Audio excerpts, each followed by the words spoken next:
নমস্কার সুপ্রিয় দর্শক, সকলকেই স্বাগত জানাচ্ছি হিন্দু লাইভস ম্যাটার ইউটিউব চ্যানেলে।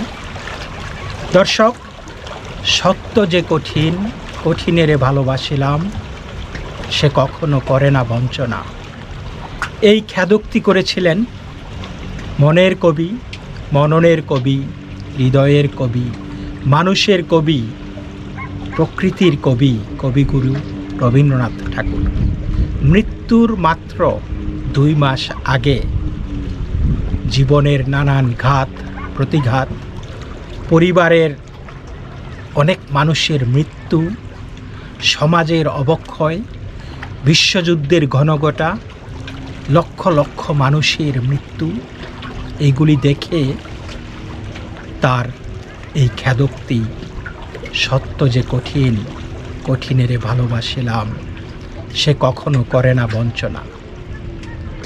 দর্শক, আজকে আমি এই যে আপনাদের সাথে ভিডিও করি, আমারও কিন্তু এরকমই অবস্থা। আমি যেই জিনিসটাকে ভালোবাসি, সেই জিনিসটাই আমার পাশে থাকে, সেটা সত্য। সত্য কখনো আমার সাথে বঞ্চনা করে না, কিন্তু মানুষ বঞ্চনা করে।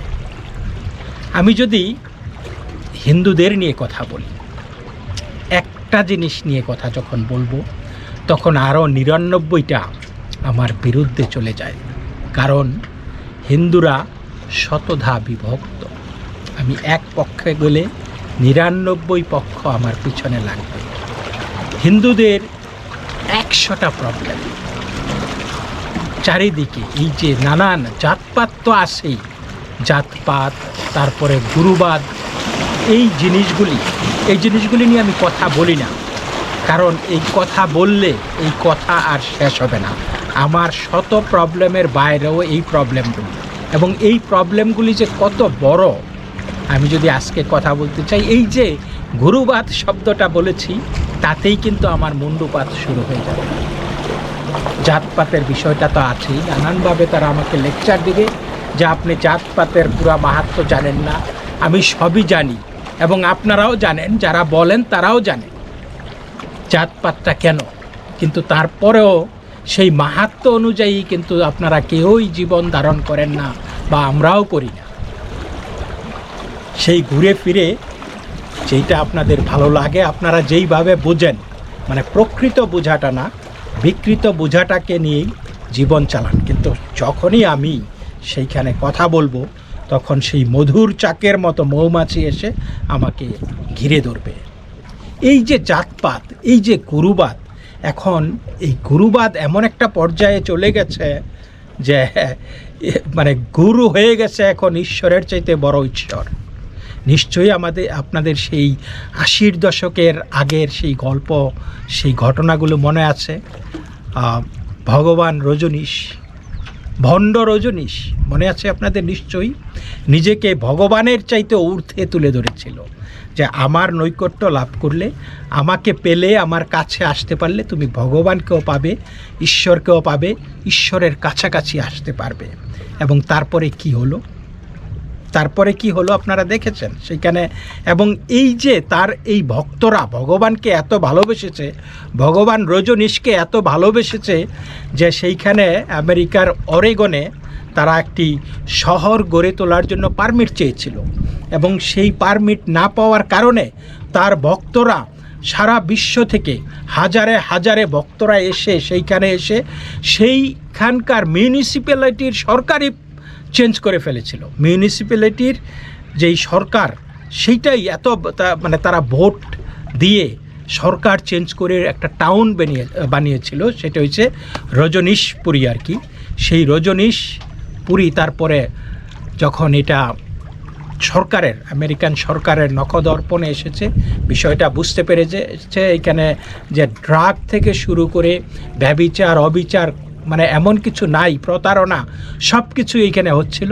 তারপরে সেই ভগবান রজনীশকে কিন্তু ভগবানকে মাটিতে নামিয়ে এনেছিল এবং তাকে ভারতে ডিপোর্ট করেছিল। তা আমাদের গুরুবাদটা কিন্তু সেই পর্যায়ে, আমরা আজকে অনেকেই পুরুষোত্তম, অনেকেই ভগবান, মানে গুরু, নানান গুরুদেরকে এইভাবে মানে নানান অভিধায় আমরা সেইভাবে বলে থাকি, কিন্তু এতে করে এই যে হিন্দুদের যে একত্ববাদ, অবশ্যই একত্ববাদ, মানে unity of everything is Hinduism, যে এই যে আমার পিছনে আপনি বিশাল লেক দেখতে পাচ্ছেন, জলরাশি দেখতে পাচ্ছেন, এই যে আমি পাথরখণ্ডের ওপর বসে আছি, উপরে মাথার উপরে সূর্য, চারিদিকে সবুজে ঘেরা প্রকৃতি, সব কিছুই কিন্তু ঈশ্বরের অংশ, একত্ববাদ। সেই গুরু, আমি, আপনি সবাই কিন্তু সেই একত্বের অংশ। কিন্তু আমরা যখন এই জিনিসটাকে, মানে এই যে গুরুবাদ, তারপরে আমরা এই বর্ণবাদ, তারপরে শ্রেণী বৈষম্য, এইগুলি নিয়ে যখন মেতে থাকি, তখন সেই একত্ববাদটা অনেক দূরে চলে যায়, সেটা বুঝতে অসুবিধা হয়।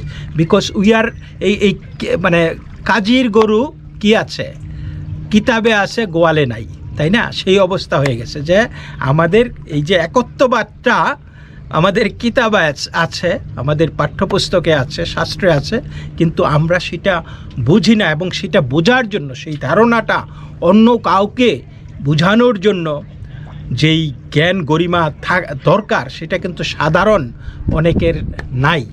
এবং তাতে কি হয়, আমাদের যেই অন্যান্য ধর্মভুক্ত মানুষ, যারা নাকি আমাদের ধর্মটাকে চর্চা করে না, তখন তারা সুযোগ পায়, ও তোমাদের তো 33 কোটি দেবদেবী, তোমাদের তো এতগুলি ঈশ্বর, তোমাদের তো এইটা ভগবান, সেইটা। কিন্তু সাধারণ মানুষ, যাদেরকে আপনারা এটা খেয়াল রাখতে হবে যে ধর্মটা টিকে আছে সাধারণের মাঝেই। এবং এই সাধারণ মানুষ যখন বিপদগামী হয়, সাধারণ মানুষ যখন দিকভ্রান্ত হয়, বিকজ তাদের কাছে কোনো জবাব নাই, কারণ তাদের সেই একাডেমিক নলেজটা, একাডেমিক যে পড়াশোনাটা, সেইটা সেইভাবে নাই, তখন তারা জবাব দিতে পারে না। এবং দিন দিন তারা কাউকে জিজ্ঞেসও করতে পারে না, বা কেউ তাদের যেই চলাচল, সেই সব মানুষের সাথে তারা, যাদের ওই সীমিত জ্ঞান, এবং তারা যখন সদুত্তর দিতে পারে না, তখন কিন্তু তারা বিপদগামী হতে বাধ্য, তারা কিন্তু অন্যদিকে ধাবিত হয়। এখন আমি যখন এই জিনিসগুলি তুলে ধরবো, সেইটা নিয়ে আমাকে মানে গালিগালাজ করা হবে, অনেক কিছু মানে কথা শোনানো হবে, এবং আমি প্রতিনিয়ত যখনই আমি এগুলিতে হাত দিই, তখনই এইগুলি শুনি। আবার অন্য পক্ষে এই যে একুলো যায় ওইকুলো যায়, তাই না? একুল ওকুল দুই কুলে যায়, তো আমার তো একুল যাচ্ছে, কিন্তু ওকুলে কি হয় সেই জিনিসটা আমি আপনাদেরকে বলি। যেমন আমার মুসলিম সমাজে আমার অনেক বন্ধু বান্ধব আছে, অনেক আমার প্রাণের বন্ধু, হৃদয়ের বন্ধু, ঘনিষ্ঠ বন্ধু অনেক আছে, খুবই ঘনিষ্ঠ। তো এরকম আমি জানি আমার এই বন্ধুটা হয়তো এই ভিডিওটা দেখবে, তার সাথে এই নিয়ে কথা হয়েছে, বাট তেমনভাবে আমি, কারণ তাকে বোঝানোর মতো সুযোগ পাইনি, কারণ তার মাথাটা সে বেসিকলি ইনকুলেটেড, সে মানে আমি যাই বলবো সেটা শুনতে সে আগ্রহী না। কিন্তু আশা করি আমার এই ভিডিওটা সে মনোযোগ দিয়ে শুনবে। মানে এইরকম শুধু যে বন্ধু সেটা না, এইরকম বহু মানুষের কাছ থেকে আমি এইরকম প্রতিক্রিয়া পাই। যেমন আমি ফোন করেছি, আমাকে বলল যে তুই কি ভিডিও এগুলো বানাস, তুই কি কস এই সমস্ত আবল তাবল। তা আমি বললাম যে আমি কি আবল তাবল বলি, আমি তো এটাকে পার্সোনালি না নিয়ে আমি সঠিক বলছি না ব্যাঠিক বলছি সেই জিনিসটা দেখা উচিত। তো সে বলল যে না, এইটা ঠিক না, বাংলাদেশে তো হিন্দুরা অনেক ভালো আছে, তো হিন্দুদের নিয়ে এত বাংলাদেশে তুই দেখ, বিশ্বের বাংলাদেশের যত এমবেসি আছে সব রাষ্ট্রদূত হিন্দুরা। আমি একটু টাসকি খেয়ে গেলাম। সচিবালয়ে গিয়া দেখ, সব সচিব হিন্দুরা। আমি বললাম তাই নাকি?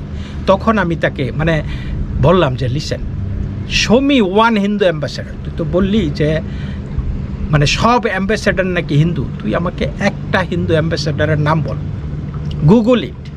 কিন্তু তারা তো গুগল করবে না, তারা যেটা শোনে সেটা নিয়ে বিশ্বাস করে বসে থাকবে। তাদের মধ্যে সেই ইম্প্যাটাসটা নাই যে আমি গুগল করে যে এই তথ্যগুলি যেগুলি আমি শুনি সেগুলি যাচাই করি কোনো হিন্দু অ্যাম্বাসেডার আছে কি না, যে বাংলাদেশের যত অ্যাম্বাসেডার আছে সবই হিন্দু, সেটা সঠিক কিনা, বা আদৌ বাংলাদেশের কোনো অ্যাম্বাসেডার হিন্দু আছে কিনা। না, এটা সত্য মিথ্যার ধার ধারে না, জাস্ট যেটা বিশ্বাস করে সেটাই। সচিবালয়ে ইয়াস, আমি জানি বাংলাদেশে অনেক সরকারি কর্মকর্তা হিন্দু আছে, কিন্তু সেই হিন্দুরা কি, তারা তো যোগ্যতার কারণে আছে, তারা ওই হিন্দুদের যেই সংখ্যা, জনসংখ্যা বাংলাদেশে, তার চাইতে শিক্ষিতের হারটা অনেক বেশি, দ্বিগুণ তিনগুণেরও বেশি। এর স্বাভাবিকভাবেই তাদের জনসংখ্যার চাইতে তাদের মানে বিভিন্ন চাকরি ক্ষেত্রে, সরকারি চাকরি ক্ষেত্রে অবস্থানটা একটু বেশি, কিন্তু সেটা তারা মেনে নিতে পারে না। কারণ তারা বিশ্বাস করে যে ভারতে এই যে মানে এই সরকারি চাকরি যারা করে তারা নাকি 30% ভারতীয়। তো বাংলাদেশে সরকারি চাকরি কেমনে ভারতীয়রা করে আমি বুঝলাম না। আপনার জন্ম সনদ লাগবে, আপনার সার্টিফিকেট লাগবে, পড়াশোনা লাগবে, সব কিছু লাগবে। তাহলে মানে বিষয়টা হলো যে এই সরকারি চাকরিতে হয়তো 30% হিন্দুরা আছে, আমি জানি না কত পার্সেন্ট আছে। তো সেই 30%কে ভারতীয়, তো আর মানে যত বাংলাদেশি আছে সবাই ভারতীয়। এখন তাকে আপনি কিভাবে বুঝাবেন যে তারা যেটা বোঝে সেটা সঠিক নয়? তারপরে আরেকটা জিনিস, যে তারা মনে করে যে আমাকে বলে যে আপনি ইসলাম বিদ্বেষী, আপনি মুসলিমদের বিরুদ্ধে কথা বলেন। তো আমি বললাম যে ওয়াই? আমি তো যারা নাকি খারাপ কাজ করে, আমি আইসিস নিয়ে কথা বলবো, আমি আল কায়দা নিয়ে কথা বলবো, আমি তালিবান নিয়ে কথা বলবো, আমি জামাত নিয়ে কথা বলবো। বাংলাদেশে হিন্দুরা ধর্মীয় কারণে নির্যাতিত হচ্ছে, সেই কথা আমি বলবো। তারা বলে যে বাংলাদেশে তো মুসলমানরাও নির্যাতিত হচ্ছে, কিন্তু বাংলাদেশে কি মুসলমানরা ধর্মীয় কারণে নির্যাতিত হচ্ছে? এই নির্যাতনের প্রকৃতিটা আপনাকে বুঝতে হবে, যে নির্যাতনের প্রকৃতিটা বাংলাদেশের মুসলমানরা ধর্মীয় কারণে নির্যাতনের শিকার হয় না, কিন্তু হিন্দুরা ধর্মীয় কারণে নির্যাতনের শিকার হয়। সুতরাং এইটার যখন না বুঝবেন আপনি, তখন আপনি সব কিছুকে তালগোল পাকিয়ে ফেলবেন এবং বলবেন যে আমি মুসলিম বিদ্বেষী। তারপরে আমি যখন একটা করে তথ্য উপাত্ত দিয়ে ধরিয়ে দেব যে ওকে এইটা এইখানে হয়েছে, এইটা এইখানে হয়েছে, তখন বলবে যে ও এইটা তো এইটা তো প্রকৃত ইসলাম না, এটা প্রকৃত ইসলাম না, এইটা তো এই মুসলমানরা এটা করতে পারে না। ভালো কথা, আমি মানলাম। কিন্তু আমি যখন সেই প্রকৃত ইসলাম এবং বিকৃত ইসলাম নিয়ে কথা বলি, যে কে প্রকৃত মুসলমান, কে বিকৃত মুসলমান, আমি প্রকৃত মুসলমানকে বাদ দিয়ে বিকৃত মুসলমানকেই যখন সমালোচনা করি, বিকৃত মুসলমানের জিনিসপত্রই যখন তুলে ধরি, বা বিকৃত ইসলামের এই নানান প্রথা, নানান চিন্তা চেতনা যখন তুলে ধরি, তখন কিন্তু সেই প্রকৃত মুসলমানরাও এসে বলে যে না, আমাদের মধ্যে কোনো বিকৃত বা প্রকৃত নাই, আমরা সবাই মুসলমান, আপনি খামাখা মুসলমানদের পিছনে লেগে আছেন। তাহলে কেমনে? একবার যখন ধরা খাবেন তখন বলবেন যে না, তারা প্রকৃত মুসলমান না, বা এটা প্রকৃত ইসলাম না, ইসলাম এটাকে বলে না, মুসলমানরা এটা করতে পারে না। কিন্তু বিকৃত মুসলমানকে আক্রমণ করলে দেখা যায় যে আবার আপনি এইটাকে নিজের গায়ে টেনে নেন। কারণ এই যে আপনাদের মধ্যেও, মুসলমানদের মধ্যেও যে শতধা প্রবলেম আছে, আপনারা নিজেরা বলেন অনেক সময় যখন ধরা খান, কিন্তু তারপরে যখন সেই প্রবলেমগুলিকে আমরা অ্যাটাক করি, প্রবলেমগুলিকে যখন তুলে ধরি, তখন আপনারা সেই বিকৃতকে প্রকৃত বানিয়ে ফেলেন। তাহলে এই যে এখন এমন একটা অবস্থায় যে আমার এইটা বলতেই বাধ্য হচ্ছে যে সত্য যে কঠিনেরে ভালোবাসিলাম, সে কখনো করে না বঞ্চনা। কারণ এখন আমি একুল হারাই ওকুল হারাই, হিন্দুদের কথা বললে হিন্দুরা ধরে, মুসলমানদের কথা বললে মুসলমানরা ধরে, বিকৃত এবং প্রকৃতর মধ্যে আমারে ওই গেরাকলে ফেলে দেয়। তাহলে আমি কি করব? তাহলে আমার বন্ধুও পর হয়ে যাচ্ছে, আমার মানে শত্রু তো শত্রুই। এখন এই অবস্থায় একমাত্র পাশে আমি পাই সেটা হলো সত্য। সে যত বড় কঠিনই হোক, সেই সত্যটাই আমার পাশে থাকে। সত্য কিন্তু আমার সাথে বঞ্চনা করে না। এবং কবিগুরু রবীন্দ্রনাথ ঠাকুর মৃত্যুর 2 মাস আগে যেই উপলব্ধিটা আমাদেরকে শেয়ার করেছেন, মরণের আগে কিন্তু মানুষ অনেক কিছু বুঝে, এবং সেই জিনিসটা শেয়ার করেছেন আমাদের কাছে, এবং সেটা যে কত নিরেট সত্য আমি হারে হারে টের পাচ্ছি। এবং এই ভিডিও করতে গিয়ে সেই জিনিসটা তো আমার বুঝতেই পারছি।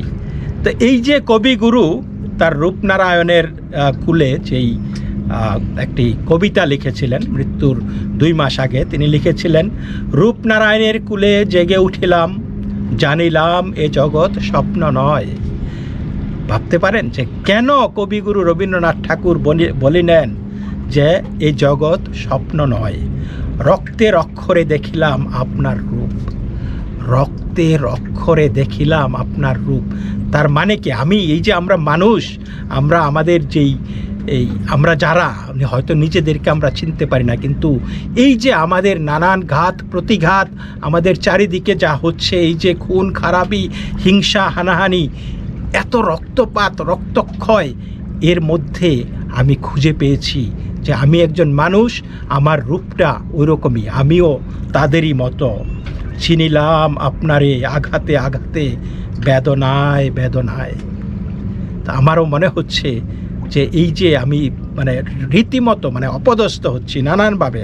সত্য বললেও অপদস্থ হই, মিথ্যা তো বলি না, কিন্তু যেই পক্ষেই বলবেন অপর পক্ষ, এর এক পক্ষ আপনি নেবেন, কিন্তু এর পিছনে এক পক্ষকে টার্গেট করলে আরও 100 পক্ষ আপনার পিছে দাঁড়িয়ে যাবে। তো কি কারণে, এমন কি ঘটতে পারে যে কবিগুরু রবীন্দ্রনাথ বলতে পারেন যে চিনিলাম আপনারে আঘাতে আঘাতে, বেদনায় বেদনায়, সত্য যে কঠিন, কঠিনেরে ভালো বাসিলাম, সে কখনো করে না বঞ্চনা। আমৃত্যুর দুঃখের তপস্যা এ জীবন, আমৃত্যুর দুঃখের তপস্যা এ জীবন। আসলে আমরা আমি এগুলি করার কি দরকার ছিল? আমি তো আরাম আয়েসে খেয়ে দিয়ে আনন্দ উল্লাস করে কাটিয়ে দিতাম, কিন্তু এই যেটা করতেছি এটা নিয়ে শুধু আমাকে অনেক ভালোবাসেন, অনেকে ভালোবাসা দেন, কিন্তু দুঃখগুলি আরও প্রকট হয়ে আসে, আঘাতগুলি আরও প্রকট হয়ে আসে। Our sweetest songs are those that conveys the saddest thoughts, তাই না? যে দুঃখ, আমাদের সবচাইতে প্রিয় গানগুলি সেগুলি যেগুলি নাকি সবচাইতে দুঃখজনক অনুভূতি জাগিয়ে তোলে। তো সেই স্যাডেস্ট থটগুলির কারণেই আজকে আমৃত্যুর দুঃখের তপস্যায় জীবন, আমৃত্যুর দুঃখের তপস্যায় এ জীবন। আমরা আসলে দুঃখের তপস্যা করে করি এই জীবন কাটিয়ে দেই, তাই না? সত্যের দারুণ মূল্য লাভ করিবারে, সত্যকে প্রতিষ্ঠিত করার জন্য, সত্যকে মূল্যায়িত করার জন্য, সত্যকে গ্রহণযোগ্য করে তোলার জন্য, মৃত্যুতে সকল দেনা শোধ করে দিতে। শেষ পর্যন্ত আমরা সেটা কতটুকু পারি না না পারি আমি জানি না। আমরা সত্যকে প্রতিষ্ঠিত করতে চাই, কিন্তু শেষ পর্যন্ত এই আমাদের যা দেনা আছে, যা দায় আছে, সবগুলি মৃত্যুর সাথেই শেষ হয়ে যায়। কি দারুণ কথা বলেছেন কবিগুরু রবীন্দ্রনাথ ঠাকুর। এবং আজকের এই দিনে এই বসে বসে আমি সেই জিনিসগুলি উপলব্ধি করছিলাম। বিশেষ করে আমার বন্ধুটি যখন আমাকে বলল যে তুই এগুলি কি ভিডিও করস, এবং আমাকে এমন কিছু বলল যেটা তার মনোজগতে খুব দারুণভাবে গেঁথে আছে, যে বাংলাদেশে 30% যেই সরকারি কর্মচারী তারা ভারতীয়, বাংলাদেশের সব অ্যাম্বাসেডার হিন্দু, বাংলাদেশের সব সচিব Hindu. This is what they think. কিন্তু যখনই আপনি সত্য কথা বলবেন তখনই কিন্তু আঘাতটা আসবে, তখন আপনার বন্ধুত্ব নষ্ট হবে, আপনাকে প্রশ্ন করবে যে আর ইউ, কারণ তারা অভ্যস্ত না, তারা সত্য শুনতে চায় না। এরকম একইভাবে আমি যখন এই যে জাতপাত বা গুরুবাদ বা হিন্দু ধর্মের নানান সমস্যা, চারিদিকে হাজারো সমস্যা, এগুলির আমি কিন্তু কখনোই বলি না যে কেউ হিন্দু হোক বা কেউ মুসলমান হোক, I don't care, whatever you like you do. যেটা বোঝেন, যেটা ধারণ করেন, যেটা আপনাকে সুখ দেয়, you do, but do not hurt anybody, অন্য কাউকে। আমার সমস্যাটা হলো যে ধর্মের নামে, সমাজের নামে কাউকে আঘাত করো, কারো ক্ষতি করো না। সেই জায়গাটায় দাঁড়িয়ে আমি দেখলাম যে আমি একা, আর কেউ নাই, শুধু আছে আমার পাশে সত্য। সত্য যে কঠিন, কঠিনেরে ভালোবাসিলাম, সে কখনো করে না বঞ্চনা। নমস্কার, ভালো থাকবেন।